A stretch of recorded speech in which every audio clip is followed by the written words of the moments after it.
Welcome to the Storage State of the Union. My name is Mylon Thompson-Bukovic. I'm the Vice President and General Manager for Amazon S3, and I'm here to talk to you about the storage portfolio, what's new, and how we think about it with Wayne Duso. He's the General Manager of EFS, the Elastic File System, as well as Storage Gateway. And in this hour, we will walk you through the portfolio of storage that we offer for AWS, and we'll try to decompose some key phrases that you might have heard a lot, like data lake, and what does that mean in the storage portfolio, as well as highlight some of the really game-changing launches that you might have heard a little earlier this morning from Andy. But first, I just wanted to say thank you. I have been working on Amazon Web Services for 7 years now, and I've been working on S3 for almost 5 years. And the things that I see and Wayne sees every day that you in the audience are building today, it's really amazing. So I just wanted to say thank you, not just for your time today, but for all the amazing things that you're building on top of AWS. So if you've been to any reInvent session, you know we start from the customer. And my slide of customers might not be as tall and as long as Andy Jassy's keynote, but it is a subset of some of the folks who have built some amazing things on top of AWS. So we have our industry disruptors like Ring, Uber, Airbnb, but we also have enterprise IT organizations who are builders too. And they have used our storage technologies in companies like GE and Toyota and many places in the government that I can't talk too much about. And they are building too. And the reason why they're building on AWS storage is because no other cloud provider has been in business for more than 10 years. S3 was the first AWS service to launch. It launched on Pi Day, old trivia for you, 2006. And we have had an amazing amount of growth since then. We have customers who store exabytes, and we have customers that store terabytes. And the key promise of S3 for security, reliability, and durability, and elasticity of growth, where you don't even think about it, has paved the way for the rest of the storage portfolio to follow those same principles. And that's why these customers that you see on this screen today are building not just applications, but moving all of their storage needs to the different parts of the storage portfolio. One of the things that we heard pretty early on is how important it is to leverage vendor investments. And we heard this from customers who told us, my journey of the cloud is different from a startup that might start in the cloud. My journey from the cloud is going to take years. And it's going to take years because I have capital expenditure I have already laid down on a bunch of vendors. I have vendors that I've been trained on, I've been certified on, and I need to use my investment at the same time I'm taking this journey into the cloud. And sometimes we get these questions. People ask us, they say, oh, you guys, you do these big announcements, you do all these new services. How do you think about partners? Is the velocity that you have mean that you actually don't need partners? And nothing could be further from the truth. So I'm going to go back into Amazon DNA here. So raise your hand if you might have done a little shopping on Amazon the last couple of days, maybe back to Friday. Okay. All right. So on the Amazon website, there's an offer box. And in the offer box, you have Amazon products, but you also have third-party products. Many years ago, Amazon, the retail website, went through the same thought process. They said, we should open up the Amazon retail experience to third-party merchants. So they could put their products out there. And people said, are you sure you want to do that?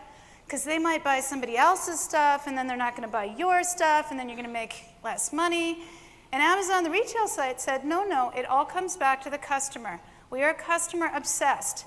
And the most important thing is to give people choice. And if that choice happens to not be us, that is okay, because it's all about the customer experience. So that's part of the Amazon DNA, and it's one of the reasons why we work so closely with our partners. And it's also one of the reasons why we have twice as many providers in our storage ecosystem as any other cloud provider. We take it really seriously. Our own AWS marketplace has been growing like crazy. It has 35 different categories of storage-related applications and 2,500 software listings from over 1,000 ISVs. And it's one of the reasons that year over year, we get recognized by leading industry analysts like Gartner as being far and away the best cloud storage provider. Now, I put this slide up every year. I don't know if you know. Anyone raise their hand if you were at my Storage State of the Union last year? Okay, I got a few folks. Repeat offenders, I like that. I put this up every year and it doesn't change. That's what's kind of amazing about it. If you look at the 2016, you look at the 2015, you just go back in time when they started the Quadrant. Since the beginning of this Quadrant from Gartner, we have always been in the far upper right-hand corner. And the reason for that is what we're going to talk about today. So, when we think about storage, and by the way, one of the things that I'm going to do in this discussion with you is I'm going to talk a little bit about our mental model. This is a concept we have in Amazon and Amazon Web Services where we believe that if you share the right mental model, people can make the right decisions, okay? And so the mental model that we have behind our AWS storage portfolio is that we start first from the core data building blocks, okay? And our building blocks are block, file, and object storage. So we have EBS for block, we have EFS for file, and then we have two options for you for object storage. We have S3, and then we have Glacier for more archival types of storage. Now, in each of these different areas of the portfolio, we work on being the best possible provider of core block, file, and object storage. And that means durability, security, all the things we talked about. I'll give you an example of how we do this at scale. The load balancers for S3, so all the traffic comes in through S3 load balancers. They sit in front of our S3 front end. And the load balancers that sit in front of S3 in one region will manage 37 terabits per second in a single region at peak. 37 terabits. So if you were to do your conversion math from a bit to a byte, what that would mean is that in a 5-minute peak in one region on S3, you're pushing through 1.3 petabytes of data. And that's just today. We grow really, really fast. So imagine that. Imagine the number, over 1 million unique customers pushing that kind of traffic, and imagine the scale engineering that we do on our team every single day to make sure that everybody can grow on S3, regardless of what type or size of storage that you have. We also have other unique capabilities, and what we've done in this talk is that we have a slide at the end where we summarize all the storage drill down sessions, because I don't have time in an hour to go over everything with you. I'm just going to call out a few that are very unique and kind of change the game for our core building blocks. And for EBS, it's elastic volumes. EBS has this concept of an elastic volume that they launched this year. And what it lets you do is it lets you change the type of volume that you have your storage in. It lets you change the performance by adding more IOPS. And it lets you change the size of it, and it lets you do all of that without changing your application. Those are all configuration changes on your volume type that change a lot of different behaviors without actually changing your application. So that type of agility is actually what a lot of our AWS customers find when they come to storage. I have to tell you, when I talk to customers who are just starting down this path of cloud journey, they start with cost.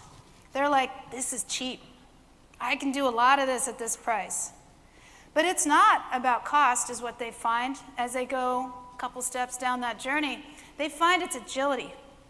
And that elastic volume that I just talked about is an example of that agility, where you might think to yourself that you need one type of volume when you start your application, but you find you need something else later, and you don't have to restart.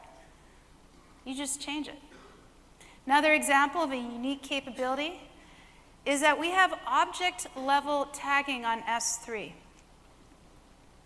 This is different from system metadata. It's editable, and you get up to 10 per object. Now, we have a lot of objects in S3, and any customer today can go in and add a tag. That is the case ID for the file that's in storage. It can be a worm tag that says, hey, S3 lifecycle system, why don't you transition everything that has this tag, like worm, into Glacier so I can take advantage of another capability that's unique, which is worm compatibility in Glacier archival storage. So we think very deeply in these building blocks, think very deeply about not just how do we provide this core semantic of file and block and object, but how can we keep on pushing the boundaries and the definitions of what those things are? And then along with those core building blocks, we have other building blocks, and it's data movement and data security and management. So I'm going to talk about this a little bit. Raise your hand if you might have come across the term data lake.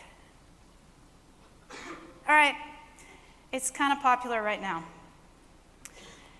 And the way that I think about a data lake is it's actually one of the most profound decisions you make in your application process. Because when you move to a data lake type of architecture, you are actually separating compute and storage. So when you think about that, it's actually kind of profound. That means you are going to scale and build them horizontally and separately. So you can take your storage that you have on premises or wherever it is, and you can put it into S3, which is what our AWS customers use for data lake, and then you can scale and build your compute any way you want. And that separation of storage and application is what I would call a metaphor change. It's actually a design pattern that's very different from a lot of applications that are out there today where the storage is tied to the compute. And when you separate those two things and you have a data lake and you scale it separately from your compute, you get this agility again that lets you do and invent new types of applications while you're managing your storage as an independent entity. It's kind of profound. And data movement plays very strongly into that. So we had feedback from customers a couple years ago, and they told us, I just need more choice. I need more ways to get data into AWS. I can write my own applications, but I just need more help. And so if you've noticed in the last 2 years, we've really built out the type of services that you can use for data movement. So in the streaming space, there was this big announcement this morning for video streams. I am very excited about that, and I'm going to talk to you a little bit about it later today. But then you also have Kinesis data streams. You have Firehose and Kinesis streams. We get a lot of data that customers send in through Kinesis. Firehose will send in, it's built to aggregate lots of small objects into S3. And it's a higher level service that really simplifies streaming data into storage. We have other capabilities for acceleration. EFS file sync is a new announcement for us, and it gives you an ability to get data into EFS at 5 times the speed of the current tools. And then we have transfer acceleration. So we built transfer acceleration because we had customers very specifically in certain industries come to us and say, I had these big files all over the world, but I do my analytics processing in one place, in one region. How do I get them from my labs, my genomics sequencing labs all over the world, back into a US region for my actual analytics processing? And how do I do that quickly? And so we built transfer acceleration. And what it lets you do is use our Amazon backbone to send your objects into another region. And it eliminates the latency that would be introduced by the geographic distance between the place you're sending your data from and the place it's going to. Now, what's cool about transfer acceleration, I like this because it just kind of embodies the spirit of AWS. We won't charge you unless we think we can actually accelerate your transfer. We won't do it. And so if we do an analysis before you send it, and we use heuristics and we use probability, and we just check to see. And if the probability is pretty good that we're going to save you some time, we'll charge you the fee that we charge for the service. But if we don't, we won't.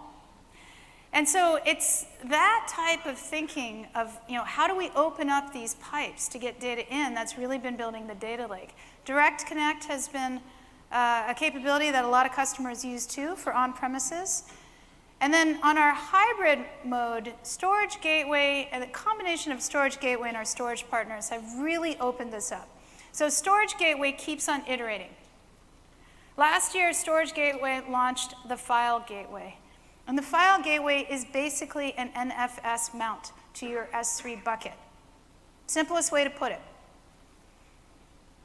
When you use the Storage Gateway, the File Gateway in the Storage Gateway, you are basically using a virtual appliance, and you're transforming a file into an S3 object. And unlike some other solutions, once it's in your S3 bucket, you can access it any way you want. It's actually the perfect gateway to a data lake, because it leaves that object in storage to be used independently by any application you build on top of it. It's really compelling. And then finally, sometimes I actually bring my Snowball devices on the stage. Today I don't have one, but they're all over the show, so if you need to take your selfies, you can. I will tell you that one of the things that the Snowball team loves is that we actually have a large volume of people who take selfies with snowballs, and they send them to the team. And there's something about the snowball that really captures people's imaginations, but it's also incredibly practical. We have government customers. We have healthcare providers who put snowballs in the basement of their hospitals. We have research facilities that take snowballs out on a boat to collect data. And this idea of a ruggedized storage container that you can either have resident collecting data, doing a little bit of compute on it, or just to use for data transport is really, really exciting. And a lot of customers are doing it. The other thing we have is, of course, the truck. No way was I thinking about bringing that in here. 45 meters long, exabyte size data, and it basically is somewhere in the US right now, going from one customer to us. We have a few of these trucks in circulation. I don't know where they are, but they are bringing data into their data lakes. I think one of the reasons we get so many customers starting on S3 and our other AWS storage solutions is the security profile. And Andy said this in the keynote. You have no business if your business is not secure. And that is so true for data. And so what we do is we start from the building blocks of KMS and IAM, but we also have different services that we provide to make it even easier to remain secure. I will tell you, when I talk to customers, I'll tell them to go audit something like bucket permissions. But I will also tell them that they need to have a system for drift, because your teams are going to grow. You might use a contractor. There are other people who are going to be playing around with your buckets, and you need to make sure that your security stays secure. So an example of these different building blocks being used together is something that's quite relevant today. It's bucket permissions. So a couple weeks ago, S3 announced a change. We added a change in the S3 console where if you list your buckets, you can actually see what the permissions are. And we'll list the ones that are open first, just so you know. You can also use CloudTrail to do data event tracking. And in CloudTrail, that means every single change that happens to an S3 object in your control will be logged, and that includes ACL changes. So let's say you go to the S3 console, and you look down your list, and you see, it's good, it's good. You can't stop there. You have to use our other services, and our other services include things like CloudTrail, where you can set an alarm. So if anybody in the future changes an ACL setting, you will get an alarm, and you will find out when your bucket permissions have changed. We have Trusted Advisor. We have a Trusted Advisor check now that will check for your bucket permissions. I could go on, but if you think about each one of these capabilities that I have listed here, CloudWatch metrics, Lambda functions, you've got CloudTrails, quick site integration. We launched a new capability for machine learning on top of your S3 data, Macy. These are all your building blocks that you can pick from to use with whatever storage you have. And S3 has integration with all of these as the core data lake.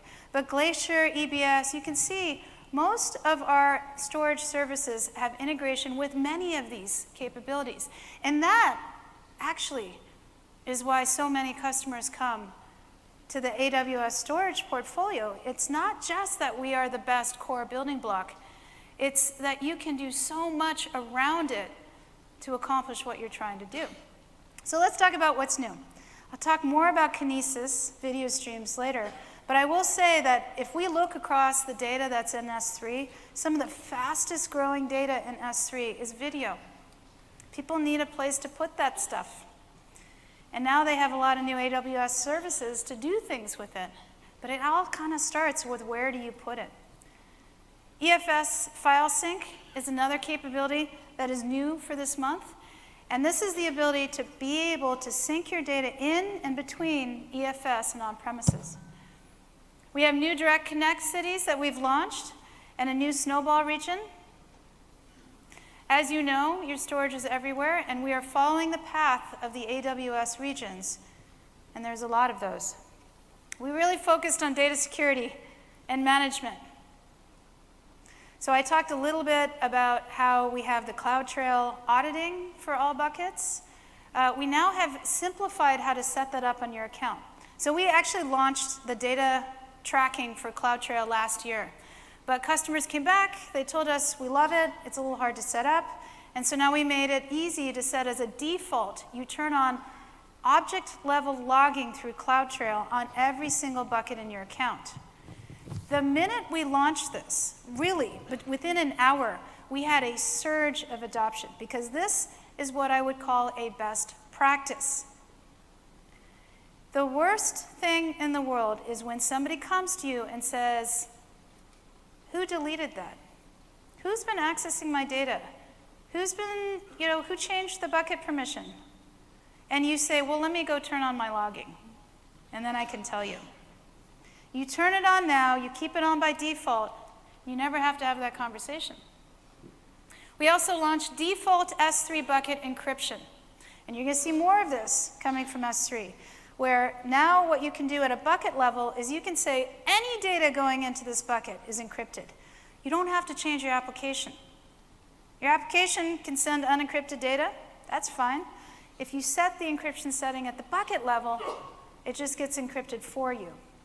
And then we included encryption status in our inventory reports. So our inventory report is basically a once a day report that we put into your bucket. And it lists all the objects and all the metadata for all the objects in your bucket. And so we did two things in the last month.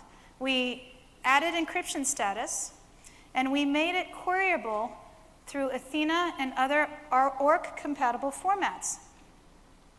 So let's go back to that conversation that you might have with your security officer who says, tell me what's happening with my storage. And you can say, well, I have my CloudTrail data log, but I also have my, I can use a query tool like Athena to find what parts of my storage are encrypted or not encrypted, because that is data that I now have in my report, and then it's also easily queryable. And then because we do it once a day, you can look back across a set of months, you can look back at across a period of time, and you can start charting progress that you have for encryption for your storage. Again, when we build these type of things, we don't build them for just one service.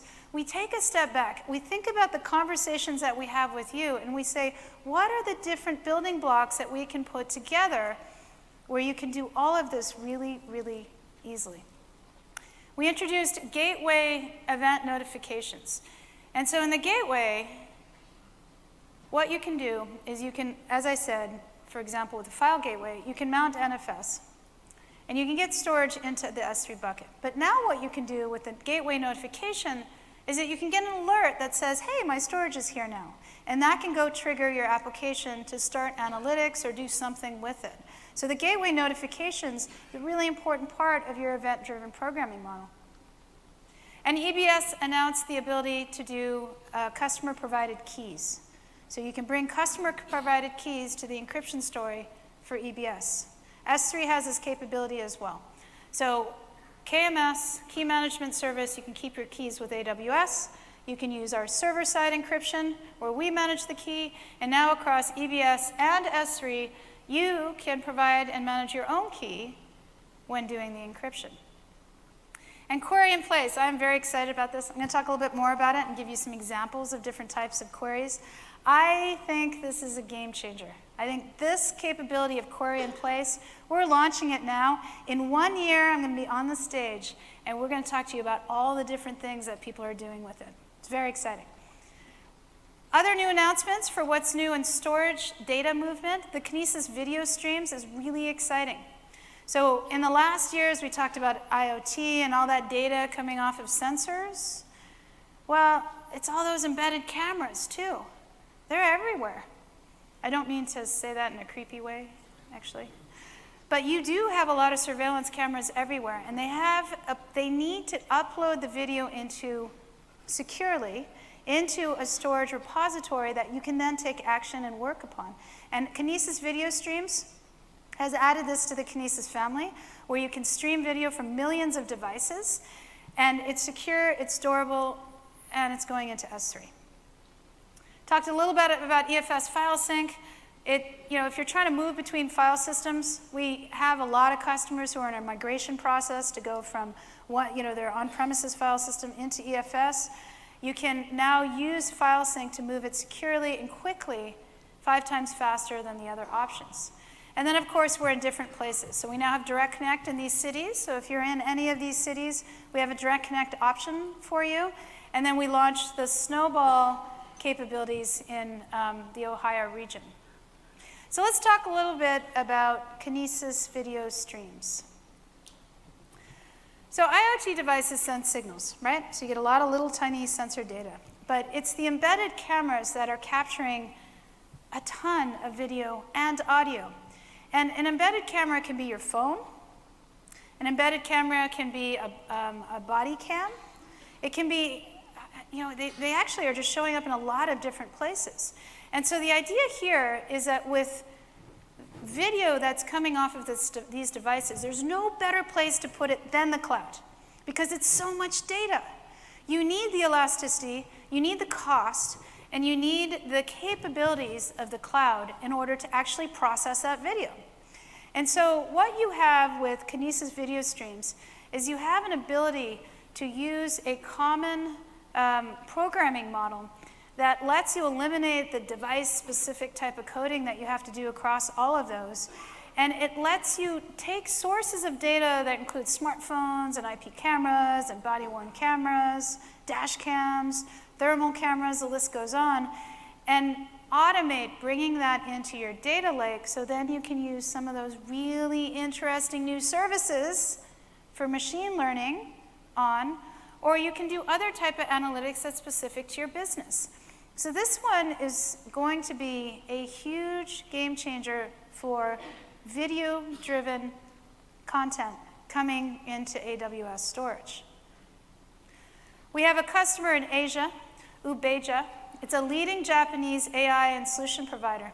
And this image that you see on the screen is actually taken from their camera. And what they've done is where you see hot, the red color, that is where the items in the stores that are using this particular service are running low on inventory. And you can see that they've color-coded different signals that show which products are being actively, they're running low on inventory and which ones are not. And they use that data to real-time increase the number of cashiers or stock inventory. They make real-time business decisions on this. And they are branching out into a whole bunch of different areas in Asia. But for them, the really big change that Kinesis video stream did for them is it moved them out of batch analytics on video and into real time. And that was a big deal for them. And it really has enabled a lot of what you see here, where they can take a real-time view of a video and use it to drive business actions for their own customers. Very exciting. So I talked a little bit about this, so I won't go into it too much. I wanted to make sure you had a full list of this. So the new security and storage management, default encryption. One thing I did not cover in the last slide that I want to touch on is cross-region replication. So in S3, we have a capability called cross-region replication. You can use it with any of your storage classes. And what it lets you do is it lets you replicate all of your storage in your bucket to another region. Now, we built it originally for the financial services industry because they had a compliance regulation that a copy of their storage would be N number of miles away. And so we built cross-region replication, and then we saw a lot of people start to use it for disaster recovery type of scenarios and many other different reasons. And so when we talked to enterprises, they told us it's not enough to just have the replication. They wanted more controls, more security controls on it. So we built two things. One is we built the capability so you can use KMS for cross-region replication. So if you want to manage your keys in a key management service, we can make sure that's managed, that you can use those managed keys with your cross-region replication. And we protected against ownership rewrite. That's really important. It's basically what happens, like imagine you have a scenario where you have a insider threat, where somebody in a company wants to go and wipe out both your source and your destination. Now you're protected against that with your partnership over, your ownership override for CRR. And then, of course, you can launch your EBS instances encrypted with your custom key. We talked already about the auditing and the metrics, so let's go to query in place. We launched today S3 and Glacier Select. And when I talk to people about this, I tell them I think this is one of the biggest shifts that you're going to see in object storage. Now, I will tell you that the folks who work in object storage, we have some folks who come from storage backgrounds.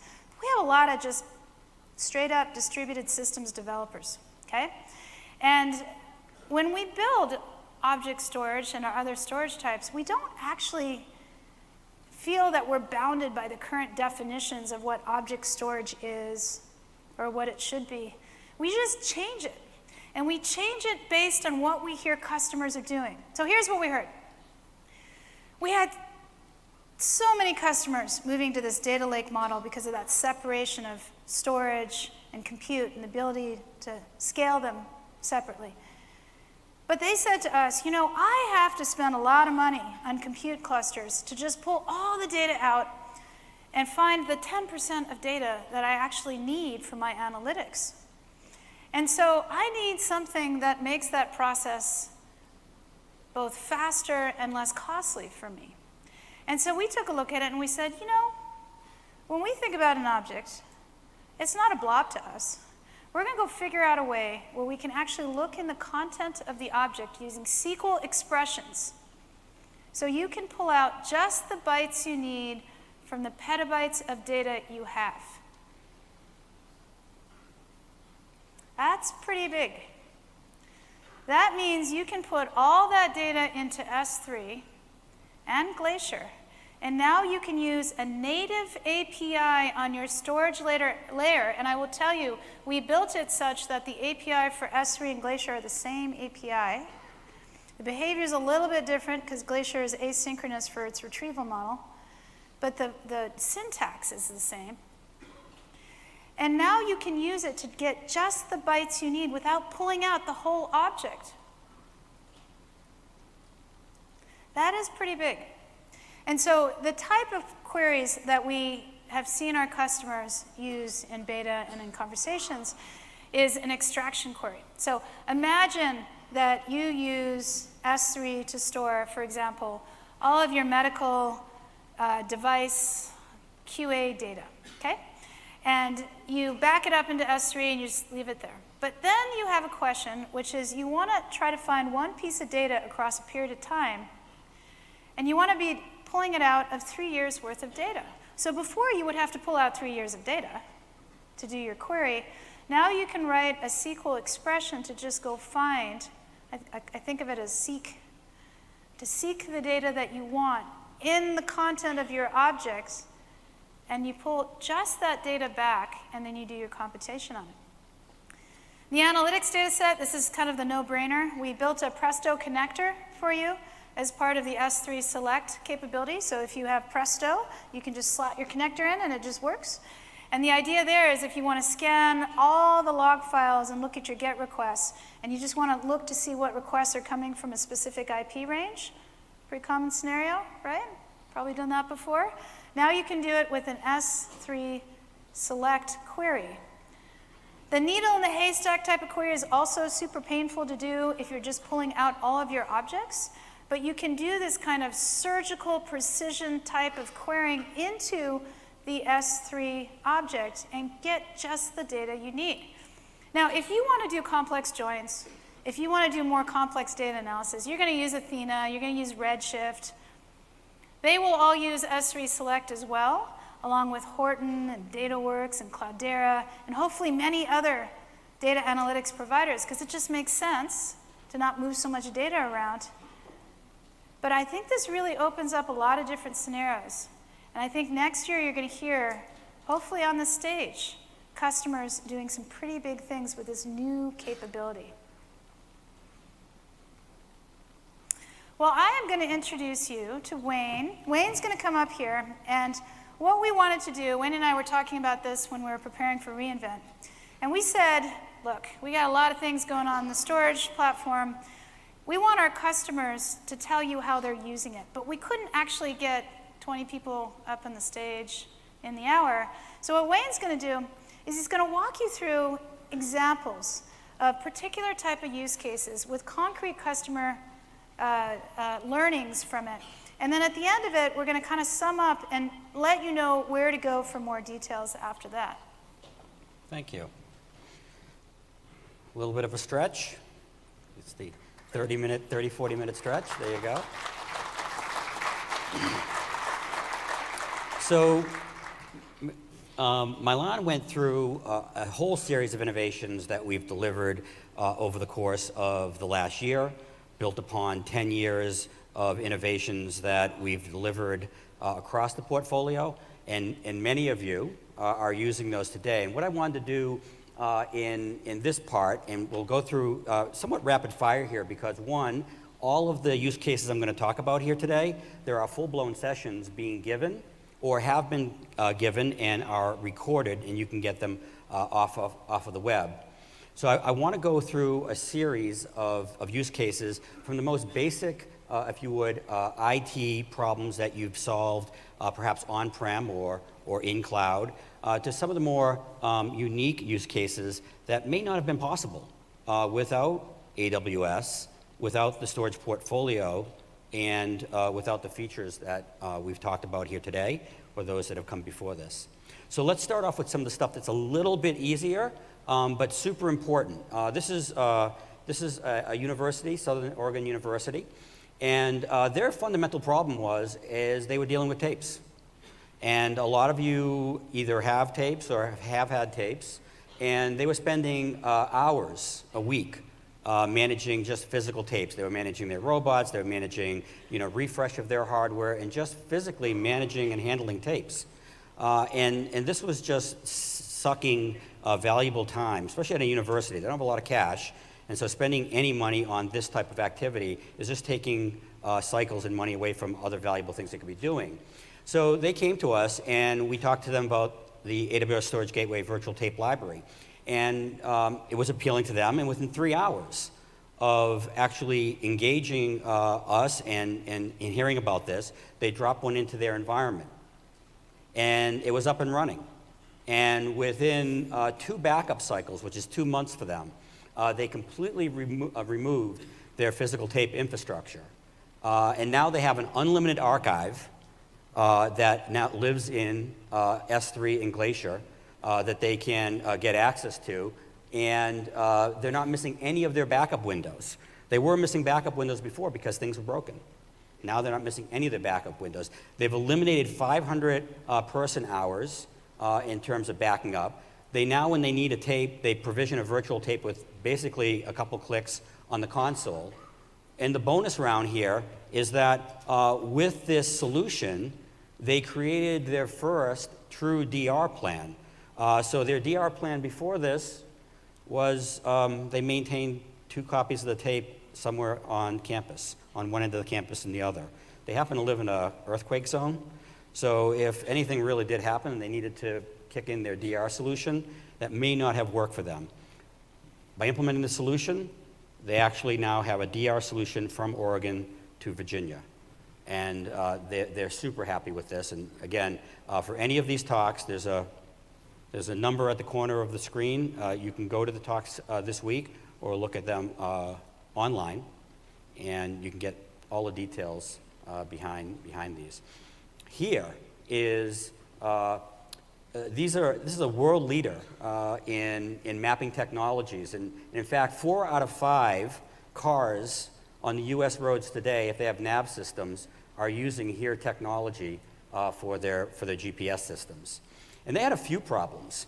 The first problem is they were on-prem initially, and they needed to be able to scale their solution, and so they needed to find a different approach. So they chose AWS. And when they got to AWS, they sort of took all their software, and they brought it onto AWS and just started using it. And one of the things they did is they decided to build a do-it-yourself NFS solution. And this really wasn't working out for them because they were spending a lot of time managing the NFS solution, managing its scale, managing its reliability, its performance. And in fact, 1 out of 10 of their uploads into their JFrog repository was failing. And this was just a non-starter for them. It really wasn't helping them. So there's a lot of undifferentiated lifting in managing this. So they needed to become more agile. So in moving to AWS, they immediately could move on to EFS and eliminate all this undifferentiated heavy lifting in terms of running their do-it-yourself NFS server. And they immediately eliminated all their scale problems, their performance problems, and their management and reliability problems. It immediately went away.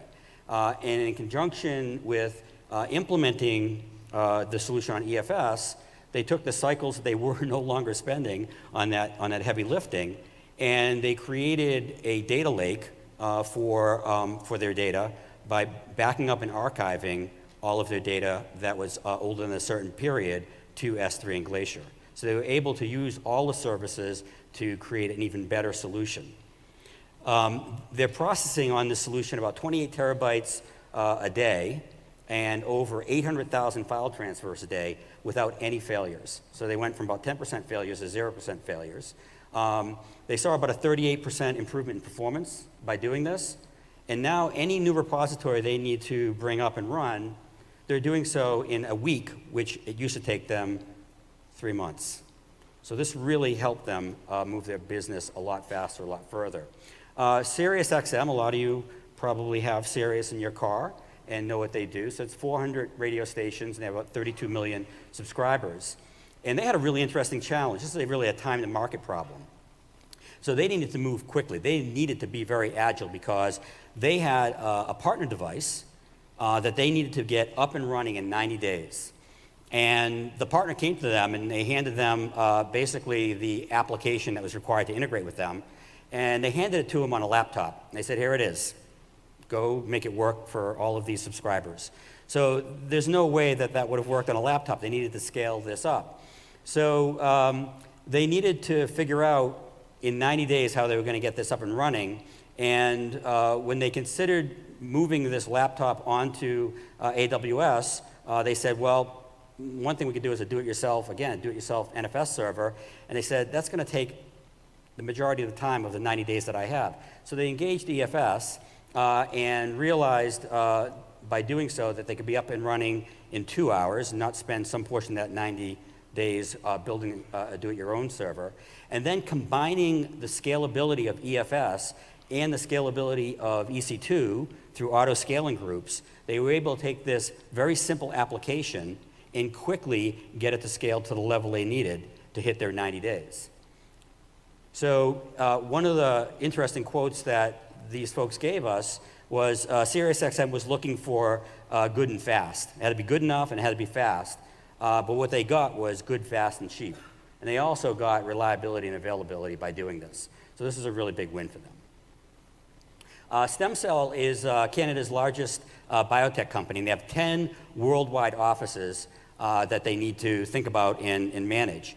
And the challenge that these guys had was a couple. One, they needed to ensure that there was data sovereignty. So each of these offices held the data that they were using in their research. They needed to make sure it stayed within region. And two, they needed to make sure it was backed up. So they had this really interesting problem where they had a ton of data being created in each of these offices, each of these locations, and they needed to be able to, in a distributed fashion, back that up. So they needed to eliminate all of the work around this whole backup scheme because at the end of the day, their business is science. It's not IT. So they brought in AWS Storage Gateway, the cache volume version of the gateway, and this did a couple of things. One, they didn't need to go out and buy more storage for each of their offices every single time it grew. They put the cache gateway in the office, and they started using that as their primary cache for data that needed to be accessed quickly. And then the cache gateway moves all of the data up into S3 for any type of operation they want to perform in cloud. So what did they end up doing? Well, they ended up solving their data sovereignty problem because Gateway is in every one of our public regions. So they're able to upload all of that data and store that data in S3 in region. And then they were able to perform all of their backups, as opposed to in office, they could perform all those backups on cloud. And they were able to take their backups from essentially an RTO, the recovery of RTO from roughly 50 hours it took them to recover data back to their local offices if they had a problem. They were able to bring that down to 10 minutes.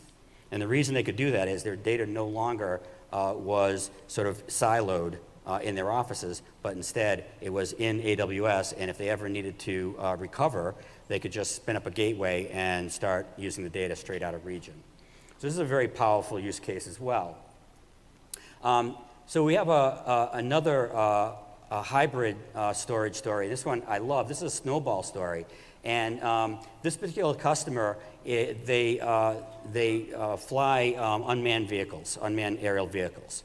And they fly these in very remote locations with no connectivity.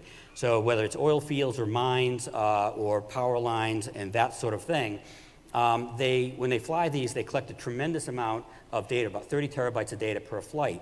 And what they need to do is then get this data from the field into AWS, out of the field into the cloud. And so there's a couple things. One, when these aerial vehicles are flying and collecting all this data, they need to figure out how do we get this data into a hardened IT device or IT environment in the field. And two, what if the run wasn't that good? What if they need to run it again? So with Snowball Edge, what they were able to do is when the vehicle lands, they upload all the data into Snowball Edge. They do some pre-validation on the data so they could tell whether it was a good run or not. And if it was a good run, they basically can have the UPS man come up, pick up the Snowball. They bring it to our fulfillment centers in order to upload it into S3. And then with that data, they can perform all of the deep analytics and deep work they want to do based on the particular customer and what they're trying to accomplish. So they're no longer into sort of the remote hardened IT business. They could focus their energies on their true business, which is collecting the data and shipping it back up for their customers to use in valuable ways. So we've all heard of NASA. NASA has a really interesting set of challenges in terms of data at scale and being able to hold data for very long periods of time, and in holding that data, be able to do something active with that data. So they have really what we refer to as an active archiving challenge. And the problem they needed to solve is that these massive scientific data sets, and they're on a path right now to ingesting about 200 terabytes a day by 2021. And within 4 years, that's going to explode by 10x to about 200 petabytes per day by 2025. And all this data needs to be shared, not just by one agency, but by 12 agencies. And this is a solution, if they tried to build in a centralized on-prem way, they simply could not scale and build it with the amount of time they had and the amount of money they had.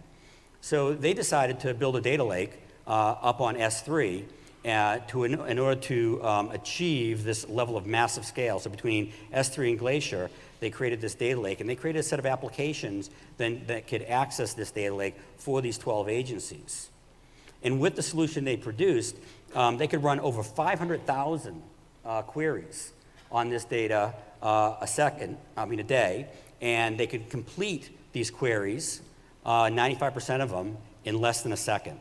So based on the scale, they were able to achieve not only the speed that they needed, but they were able to enable all these 12 agencies to run that level of query with that level of performance. Reuters is a very interesting use case as well, because here's a company that has been around for a long time. They have millions of users, 50 million users, and they serve up about 200,000 page views a month. And they had built their infrastructure, their web-based or digital infrastructure in a colo, and it was about 7 years old. And they had a choice to make. They could either remain on the colo, or they could think about a different solution. And the challenge they were having is the colo, much like a lot of on-prem solutions, required that they make long-term commitments. And a lot of the commitments they were making was to infrastructure that wasn't going to scale with their business over time. So they decided to cut from the colo, and they wanted to move to a pay-as-you-go business. So they chose AWS. So they needed to, in doing this, they needed to figure out, well, if we're going to go to AWS, how do we re-architect our content management solution? And part of that was they needed an NFS solution to back it up. So EFS became a really simple choice for them because it worked with their application. They tested it, it simply worked, and it worked at scale. So once they made that decision, they then used Snowball in order to quickly evacuate the colo. So they used Snowball to move all the data up into AWS, which then made it immediately available to EFS.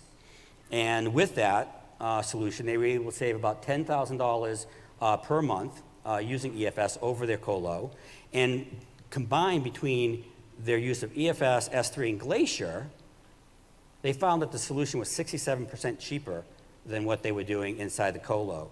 So they completely eliminated their scaling challenges and any of the availability challenges they were having in the colo, and they ended up with a much better solution, much better product at a much lower price. So Celgene is a global biomedical pharmaceutical company, and their challenge was time to market, time to solution, time to cure is their business. The faster they can go in their science to produce cures for people is really how they measure success. And they were struggling to accelerate their HPC environment. It was built on-prem, it was built out of proprietary parallel file systems. And their existing vendor that they had was looking for millions of dollars in order to scale up what they were looking to do, and it was going to take 12 months for that scale up to happen. So they decided that they were going to go off-prem and they were going to come to AWS. When they looked at a scale-out HPC file system, they decided to engage EFS. And they ended up saving 12 months of time in producing their solution by simply coming to EFS, and they started using it right out of the box, so to speak. And between EFS and, again, EC2 autoscaling, they were able to build analytic clusters for themselves that could take results that were taking weeks on-prem and bring that down to just a couple of hours. And they also have thousands of medical devices that collect data through the NFS protocol, but they're in remote locations. So they also decided to use Storage Gateway to connect these devices via NFS, and they take all of their thousands of device information and they lift that up into S3, forming a data lake. And then they can use that data in the future to do further analysis as they continue to grow and grow their data lake. So by using Storage Gateway, they ended up avoiding tens of millions of dollars in backup licenses because they no longer needed to actually run backup software. The data just was written over NFS, the NFS protocol to the gateway and then to S3. They were able to save about $1.2 million in terms of what they needed to spend on an HPC file system in their first year. And more importantly, it allows this company to accelerate their results. So they get to cures quicker, and they can focus on what they need to do, which is the science. Digital Relab is kind of a really interesting story as well. These guys started out by building an artifact repository for our Nobel laureate, Bob Dylan. So Bob Dylan has a tremendous amount of material, and these guys were employed to take all of that material and build essentially a searchable repository out of it. And then once they built this, they realized we might have a product here. And it's actually called Starkiver. It's a cute little name. And the interesting thing about this company was they realized if they could take this product forward, they could make a real business out of it. There's only 20 of them. And they realized right from the get-go that if the 20 of them were going to do this product, bring this product to market for a lot of folks, they could only do that if they didn't have to do any of the IT management, the undifferentiated heavy lifting that they were doing just by the one example they had with Bob Dylan. So these guys started by just simply taking their application and porting it to AWS. When they did that, they pretty much ported it as it was. They were using block storage with local file systems on top of it, and they're using basically a relational database. And they quickly realized, like many, that by using essentially, by not separating their compute and storage, that they weren't able to scale quickly. They're spending a lot of time trying to manage that. So they decided to take this one step further and replace their block storage with an NFS file server, EFS. And by doing that, they were able to start to grow their business much more quickly without having to be in the IT management business, which is what they really needed to do. And by taking all of the energy they were putting into managing their IT infrastructure and instead pouring it into their business, they were able to build cool new products, such as a face recognition product with recognition. So with that said, I think we're running out of time. Mm-hmm. So let me say one more thing, and I'll hand it off to Milan. All of these talks can be seen in live or on the web, and if you want to dive into any of these that are of interest to you, we welcome you to do that. So with that, I will hand it back to you. Hey, folks. So we have a lot of content here. All of this will be online for you. I just want to leave you with a few thoughts here. One of them is that we have new storage training available, okay? And so a lot of folks that we talk about how hard it is to do cultural change. And cultural change in storage is really hard to do. It means all the storage administrators that you work with every day have to get on the cloud journey with you. And one of the best ways to do that is to share some of this training with them. We have a new type of training for storage management. It's online. So the people on your team can, you maybe can make a group event and everyone take it together. Here at reInvent, we have a hands-on lab at the Venetian, and then we have a proctored introduction to EFS, and then we have storage experts. We also have, as you know, a lot of sessions. All the ones that are yellow have already happened, and they're being encoded and uploaded up to YouTube now. The ones that are left for the rest of the session, for the rest of the reInvent are in white text. So you see there's some there. We have workshops, which are hands-on workshops that you can do, and I really encourage you to go visit Birds of a Feather. We brought a bunch of our engineering team down here to reInvent. They're pretty excited. And they are at the Birds of a Feather where they're waiting for people to come talk to them.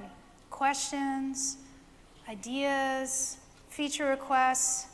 Go visit the team for Analytics and Data Lake or Sound on AWS and get to meet some of the service team, come say hi, and bring any ideas that you have. I'm just going to leave you with one thought, okay? I have this one slide here, and it just summarizes all the changes that we've done across storage in AWS in 2017. And I also added one extra thing that is also very helpful.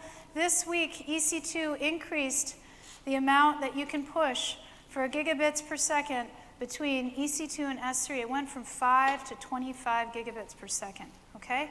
So all the analytics that we just talked about, think of what that means when you have a pipe that big. It's pretty exciting.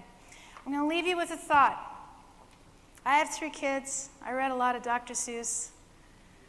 And I have a great one that I think is very applicable to where we are in the cloud journey today. Oh, the places you'll go. You guys remember this one? Oh, the places you go. You have brains in your head, you have feet in your shoes, and you can steer yourself into any direction you choose. That's what you get with AWS. And we hope that all of these options that we have talked about and the examples for customers will help you on that journey. Thank you, everyone.